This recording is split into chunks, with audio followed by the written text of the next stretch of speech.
espero que sí. Lo que no tengo es un atril para mí, pero usaré este. Gracias por estar con nosotros en este día. Todo este mes nos hemos aventurado a un tema interesante, complicado, como es entender la voluntad de Dios, lo cual hicimos las pasadas 3 semanas. La próxima semana, comenzando el próximo domingo, y también por 3 semanas, tendremos ahí una pausa en medio para una actividad muy bonita que el Ministerio de la Familia nos está preparando. Pero el próximo mes comenzamos a ver el libro de Ruth, lo cual me emociona mucho. Es una historia de migrantes, es una historia de amor verdadero. Es una historia con todos los elementos que podría ser como si los hubieran escrito la semana pasada. Tan presente. Una historia tan simple y tan hermosa de hace tanto tiempo. Entonces le invito a que nos acompañe la próxima semana o todo el próximo mes que estaremos pensando en el libro de Ruth. Pero por hoy, siendo que nos queda este domingo así en medio, voy a compartir un tema que ya lo verán ustedes en la pantalla. Quisiera meditar sobre esta palabra cristiana que hemos usado por muchos siglos, el tema del diezmo. ¿Okay? La última vez que conversamos acerca de dinero aquí en la iglesia fue el 28 de septiembre pasado y no tenemos programado conversar de dinero en los próximos meses. Y le digo esto porque quisiera que usted juzgue por usted mismo si le parece que hablamos mucho y repetitivamente sobre este tema o no lo hacemos, ¿verdad?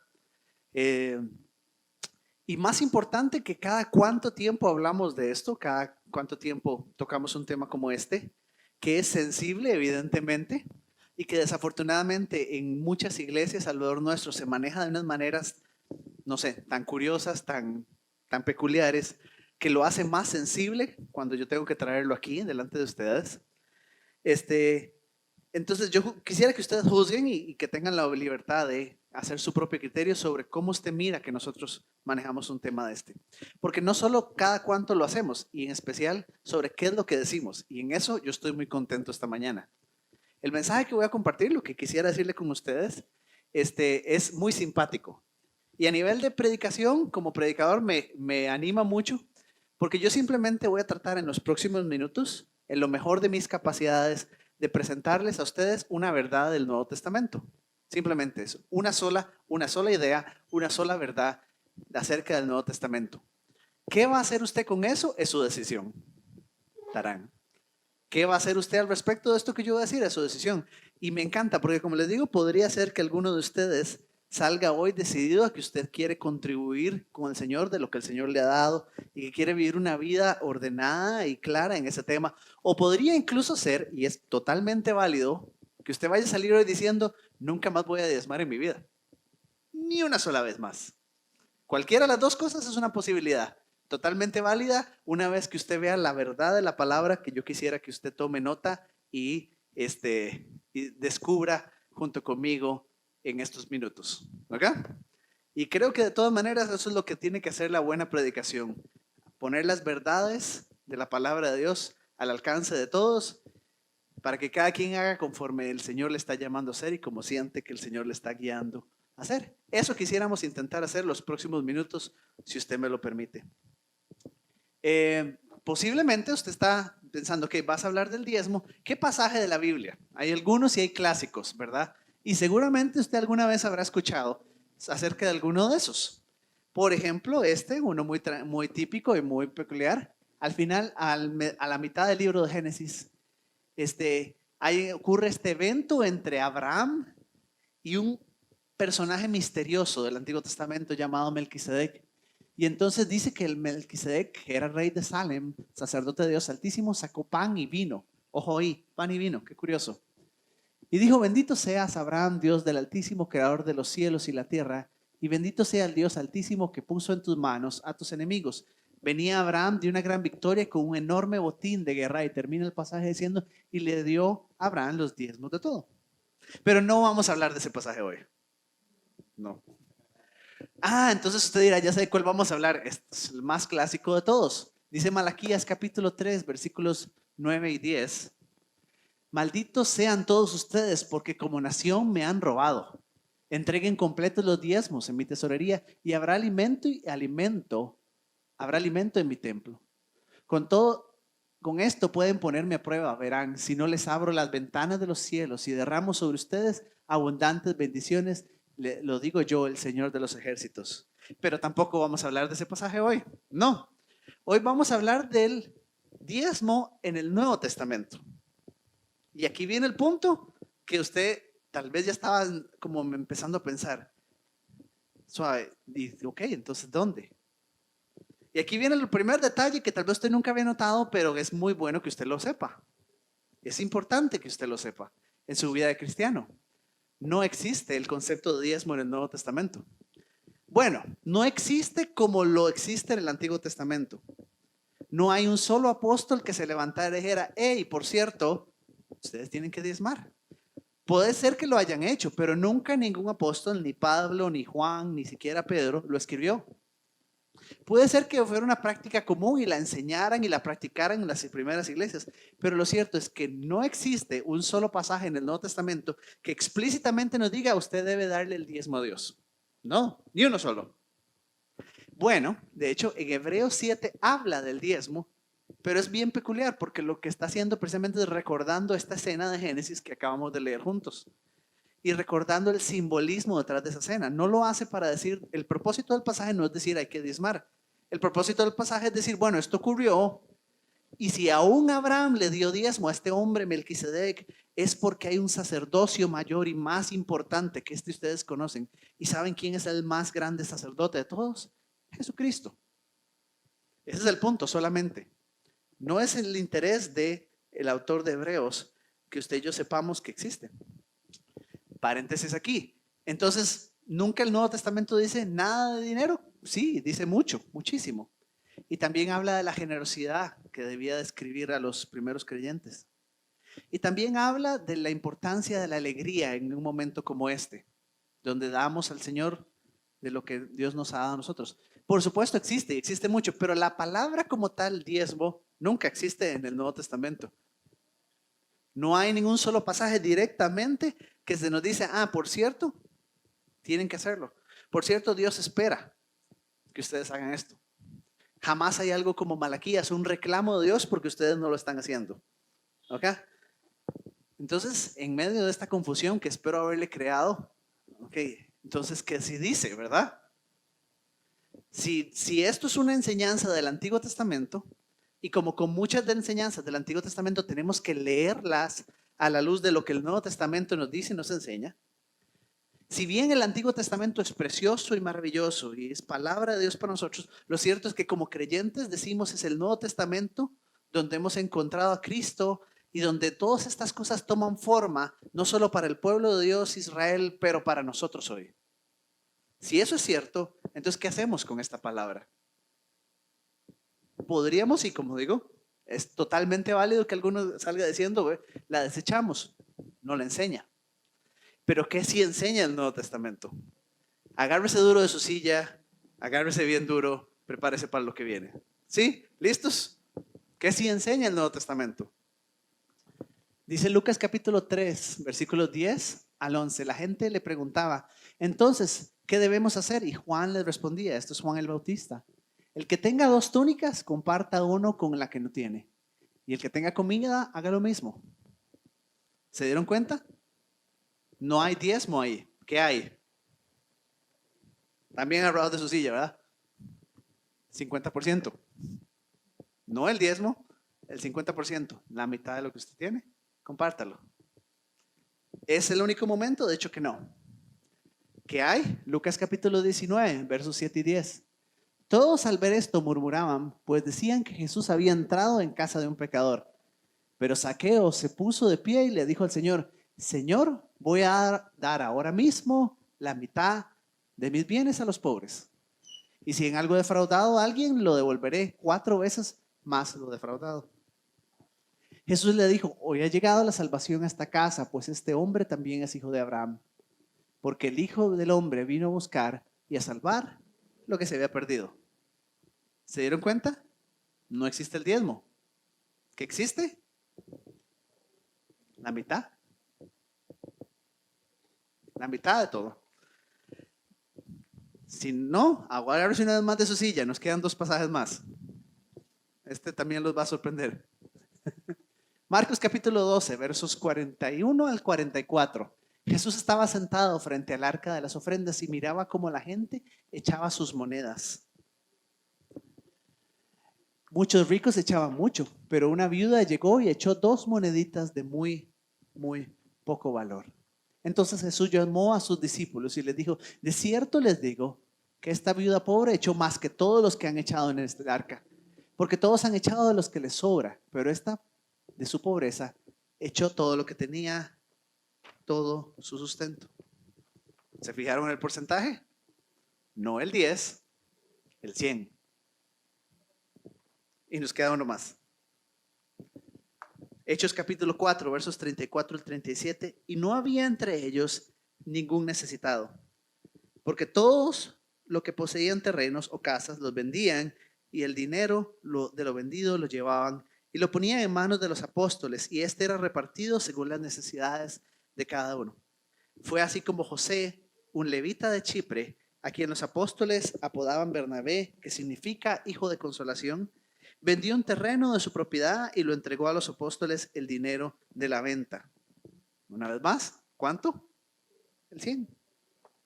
Y por cierto, si usted recuerda la historia, no solamente ocurre eso, sino aquellos que trataron de no hacerlo, después fueron castigados. No por el tema de dar todo o no darlo todo, porque ese no era el problema, fue el tema de la mentira. El tema de haber dicho que iban a dar todo, pero no hacerlo. De tratar de engañar. Yo sé que usted puede estar un poquito nervioso con a qué quiero llegar con todo esto, ¿verdad? Ojalá que esté un poquito nervioso con a qué quiero llegar con todo esto. Y en realidad es algo muy simple. Y en realidad es algo muy hermoso. Y es algo muy bueno. Porque nuevamente no se trata de un porcentaje, sino se trata de una pregunta más maravillosa y más importante. Y como le decía, y espero no estarlo defraudando, solo quisiera que usted comprenda y se lleve en su corazón esta verdad de la palabra de Dios. Esta verdad del Nuevo Testamento, donde en el Nuevo Testamento no existe tal cosa como diezmo o no diezmo, como un porcentaje correcto, un porcentaje con el que usted sí va a agradar a Dios. Es que si usted da el 9%, Dios está enojado, pero si usted da el 11%, ay, Dios está extra contento con usted. En el Nuevo Testamento no existe tal cosa. Y perdónenme, hermanos, y es una convicción personal, no tiene que creerme en esto. Es mi convicción personal que hay hermanos que diezman y ofenden al Señor con su diezmo. ¿Por qué?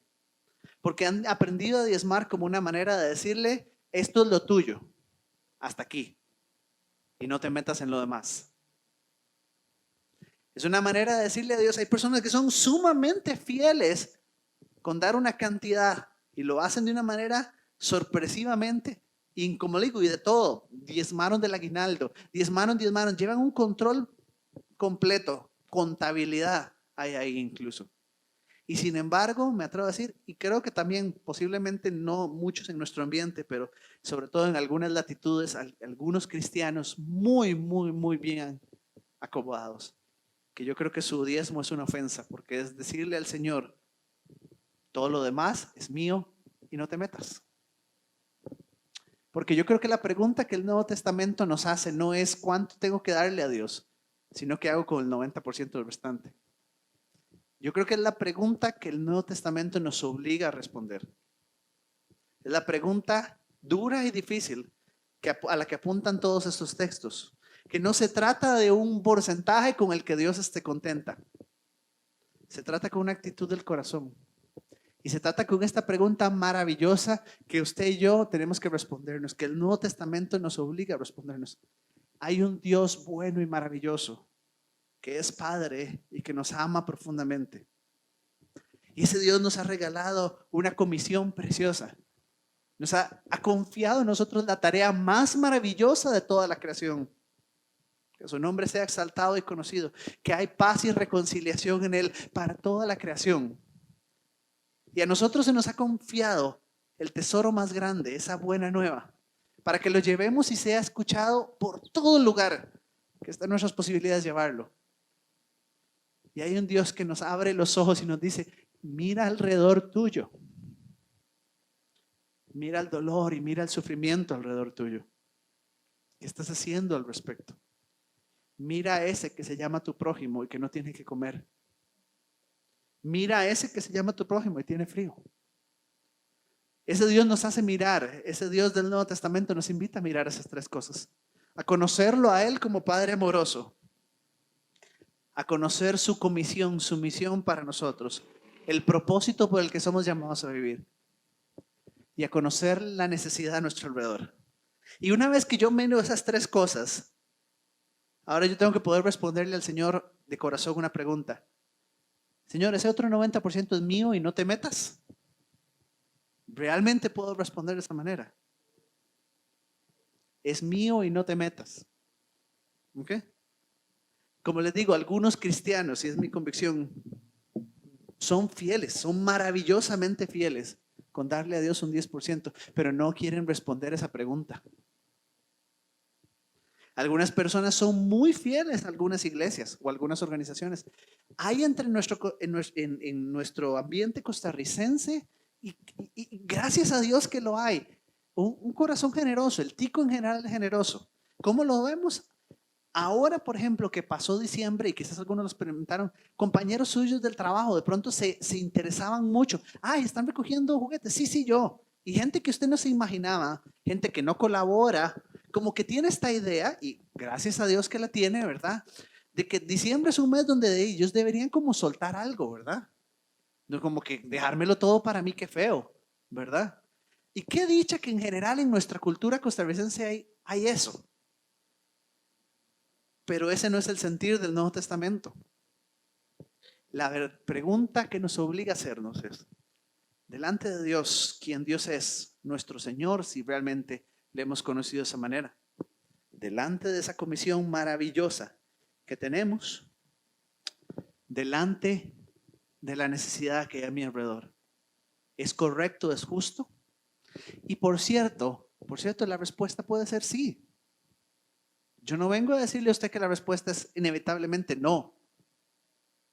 Creo que en el caso de muchos, por lo menos nos obliga a reevaluar algunas cosas esa pregunta. Pero la respuesta puede ser sí. Hay momentos de la vida difíciles. Hay circunstancias de salud. Hay momentos donde el trabajo escasea. Hay momentos de la vida donde incluso hablar de un día es más de lo que se puede lograr. ¿Ok? Y nuevamente, qué bendición. Una vez más, el Nuevo Testamento entiende eso. Todavía el Antiguo Testamento nos dice, bueno, pero hay que darle a Dios el 10. No sé dónde lo va a sacar, pero hay que sacar el 10. El Nuevo Testamento es maravilloso porque entiende eso. Entiende que no se trata de un número, de un porcentaje, que tenemos una libertad preciosa en Cristo que nadie nos puede quitar. Y que el amor de Dios a mí no depende del número que yo ponga ahí en esa bolsita que iba pasando. ¡Qué maravilla! ¡Qué maravilla más preciosa! Que el amor de Dios no tiene nada que ver con lo que usted haya puesto en esa bolsa o no. Que el amor de Dios no tiene nada que ver con lo que usted haga en esa transacción de banco que hace o no. No tiene nada que ver con eso. Y sin embargo, la pregunta permanece. Preciosa y maravillosa pregunta. Abra sus ojos a aquel que usted dice que es su Señor, a la misión, a ese propósito que le ha dado a usted. Y abra sus ojos a la necesidad de afuera. Y después pregúntese a usted mismo, ¿cuál es una manera correcta de vivir? ¿Cuál es una manera correcta de manejar lo que Dios me ha dado? Esa es toda la respuesta. Y sepa que puede responderla en libertad. Aquí en la Biblia, y nuestro hermano tesorero ha usado una frase tantas veces que nosotros hacemos bromas con esa frase. Nuestro hermano tesorero usa una frase que dice, en la iglesia no manejamos lista de diezmadores. ¿Qué significa eso? Nosotros no sabemos cuánto dinero pone usted. Ninguno. No llevamos ningún récord de ese tipo. Incluso ahora que muchísimos de ustedes hacen transferencias bancarias, bueno, eso está ahí metido en el banco, pero créame hermano que nunca hemos tomado eso. Evidentemente nos damos cuenta porque usted nos permite que nos demos cuenta ahora a través de su transferencia bancaria, ¿verdad? Pero créame que nunca hemos tomado eso, lo hemos metido en algún programa, hemos tratado de llevar nunca. Lo hemos hecho, no lo hemos hecho y no pensamos hacerlo. La broma que hacemos a nuestro hermano tesorero es que cuando él muera dentro de muchos años en la tumba vamos a tener que ponerle, murió sin tener lista de diezmadores. Porque no lo ha recordado una y otra vez. No tengo, no lo tengo, no lo pienso tener. Y lo digo porque sé de algunas iglesias que es su costumbre y no soy quien para juzgarles si hacen bien o mal. Lo que digo es que nuestra convicción, nuestro entendimiento de estos pasajes tan maravillosos o de pasajes como Corintios que nos recuerdan el dar con alegría, es que ese es el espíritu correcto. Porque no se trata de un número y que yo le pueda decir a usted, lo estás haciendo bien o lo estás haciendo mal. Solo usted lo sabe. ¿Okay? Solo usted lo sabe. Y qué maravilloso que solo usted lo sepa. Sí, para nosotros como iglesia es un reto, pero gracias a buena administración y eh, y algunos buenos hábitos que hemos adquirido con los años, lo estamos logrando. Un ejemplo muy rápido. No sé, para los buenos observadores, no sé si notaron que tenemos una cerca eléctrica ahora, ahí en nueva, tuvimos que poner esta semana. Desafortunadamente estábamos teniendo problemas con un amigo de lo ajeno. Entonces tuvimos que tomar una decisión un poquito ahí más contundente. A mí me gusta porque precisamente no se ve, es muy disimulada, ¿verdad? Me parece más bonita que las otras cosas que teníamos antes. Bueno, gracias al Señor teníamos que tomar una decisión de un día para otro. Sucedió esto y tuvimos que tomar una decisión. Y gracias a Dios y a ustedes pudimos hacerlo. La iglesia no tuvo que pedir un préstamo para hacer eso, la iglesia no tuvo que empeñar nada ni hacer eso para hacerlo. Gracias al Señor y ustedes, la iglesia puede hacer eso. Gracias a que ustedes mismos son partícipes de las decisiones que tomamos, la iglesia tiene buenos hábitos financieros que nos permiten hacer eso. ¿Ok? Pero no vamos a tener lista de diezmadores. Tenemos que tener buenos hábitos, tenemos que ser muy buenos mayordomos de cada 5 que usted quiere poner. Y a la vez lograr hacer eso sin saber si el próximo mes tendremos o no. Porque hoy usted tal vez diezmó y mañana quién sabe. Y nosotros nunca vamos a llegar a decirle, estamos esperando la del próximo mes, ya tenés 2 meses atrasados. Nunca nos va a escuchar decir eso. ¿Ok? Ni buscar alguna manera de coaccionarlo usted para que lo haga. Entonces, seguiremos confiando en este camino, que es el que entendemos de la palabra de Dios. Otro ejemplo para que esto quede muy, muy claro. La semana pasada aprobamos un presupuesto. ¿Cómo lo hacemos? Otra vez, con buenas prácticas solamente. ¿Cómo lo sabemos? Si no sabemos si usted el próximo mes ya de pronto decidió, pues llevamos algunos ahorros, no muchos, pero los que podemos, para que la iglesia no dependa tanto del día a día.